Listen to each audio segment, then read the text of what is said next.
രണ്ടാമതും MLA ആയി തിരഞ്ഞെടുക്കപ്പെട്ട UR പ്രദീപ് ചേലക്കരയുടെ ചേലുള്ള MLA ഇപ്പോൾ സി മലയാളം ന്യൂസിനൊപ്പം ചേരുകയാണ്. എന്താണ് മനസ്സിൽ വലിയ സന്തോഷമല്ലേ ഇപ്പോൾ ഉള്ളത്?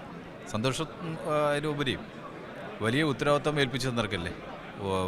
ചുരുങ്ങിയ സമയമാണെങ്കിലും ആ സമയം പരമാവധി ജനം ഏൽപ്പിച്ച വിശ്വാസം തകരാത്ത രീതിയിൽ നല്ല ഇടപെടലും ജാഗ്രതയോടുകൂടിയുള്ള ഇനിയുള്ള ദിവസം നടത്താൻ മാത്രമാണ്. അത് വലിയ ഉത്തരവാദിത്വം തന്നെയാണ്. ആദ്യഘട്ടത്തിൽ എന്തായിരിക്കും മുൻഗണന നൽകാൻ വേണ്ടി പോകുന്നത്?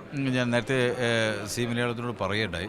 നമുക്ക് വിവിധ വർക്കുകളുണ്ട്. ആ കൂട്ടത്തിൽ ഗ്രാമീണ റോഡുകൾക്കൊരു ശ്രദ്ധ നേരത്തെ ഫണ്ട് മാറ്റിവെച്ചു. അതിൻ്റെ വർക്ക് നടക്കുന്നുണ്ട്.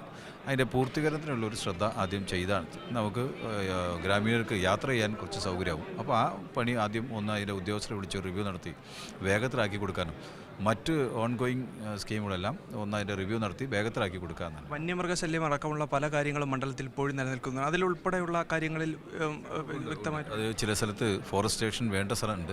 ചില സ്ഥലത്ത് ചില സംസ്ഥാന ഗവൺമെൻറ്റിനോട് ചെയ്യാൻ പറ്റുന്ന ചില കാര്യങ്ങളുണ്ട്. എല്ലാം സംസ്ഥാന ഗവൺമെൻറ് പരിഹരിക്കാൻ പറ്റുന്നതല്ല മറ്റേ ഈ വന്യമൃഗത്തിൻ്റെ വിഷയം. എന്തായാലും നമ്മുടെ സംസ്ഥാന സർക്കാരിൻ്റെ സഹായത്തിൽ ചെയ്യാൻ പറ്റുന്ന കാര്യം സർക്കാരിൻ്റെ ശ്രദ്ധയിൽപ്പെടുത്തി അത് ചെയ്യാൻ വേണ്ടി ഇടപെടും എന്ന് തന്നെയാണ്. MLAക്കൊപ്പം ഭാര്യ പ്രവിഷയും മക്കളും കൂടിയുണ്ട്. എന്ത് തോന്നുന്നു ഈ ഒരു നിമിഷം? വളരെ സന്തോഷമുണ്ട്. ഇത്രയോളം പറയുള്ളൂ. ഇപ്പോൾ സത്യപ്രതിജ്ഞ ചെയ്ത് അധികാരമേറ്റിരിക്കുകയാണ്. ഇതുവരെ നിയുക്ത MLA ആയിരുന്നു, ഇപ്പോൾ ഇനി മുതൽ MLA ആണ്. അതെ അതെ, ഇനി കാര്യങ്ങളൊക്കെ നല്ലപോലെ നടത്താനും ഒക്കെ ആൾക്ക് പറ്റട്ടെ എന്ന് ആശംസിക്കുന്നു. രാഷ്ട്രീയ പ്രവർത്തനമൊക്കെ ശ്രദ്ധിക്കാറുണ്ടോ MLAയുടെ? ഇല്ല, അങ്ങനെ വീട്ടിൽ രാഷ്ട്രീയം പറച്ചിലൊന്നുമില്ല. തിരക്കാണ് ഇപ്പോഴും. മകൻ കാർത്തിക് എത്രാം ക്ലാസ്സിലാണ് പഠിക്കുന്നത്? ഞാൻ 8ൽ. എങ്ങനെയുണ്ട് അച്ഛൻ്റെ രാഷ്ട്രീയ പ്രവർത്തനമൊക്കെ ശ്രദ്ധിക്കാറുണ്ടോ മോൻ? ശ്രദ്ധിക്കാറുണ്ട്. രാഷ്ട്രീയത്തിൽ സജീവമാകാൻ താല്പര്യമുണ്ടോ? താല്പര്യമില്ല, ഇത്തിരി പണിയായിട്ട്. രണ്ടാമത്തെ തവണയാണ് MLA ആയി വരുന്നത്. അപ്പോൾ എന്ത് തോന്നുന്നു മനസ്സിൽ? അഭിമാനം തോന്നുന്നു. മകൾ കീർത്തന വളരെ സന്തോഷം തോന്നുന്നുണ്ട്. അതോടൊപ്പം അഭിമാനം. അച്ഛൻ 2ാം വട്ടം MLA ആവാൻ പറ്റിയതിൽ നല്ല സന്തോഷം. എത്രാം ക്ലാസ്സിലാണ് പഠിക്കുന്നത്? ഞാൻ +2. എല്ലാ ആശംസകളും വിജയാശംസകൾ സി മലയാളം ന്യൂസിൻ്റെ പേരിൽ നൽകുകയാണ്.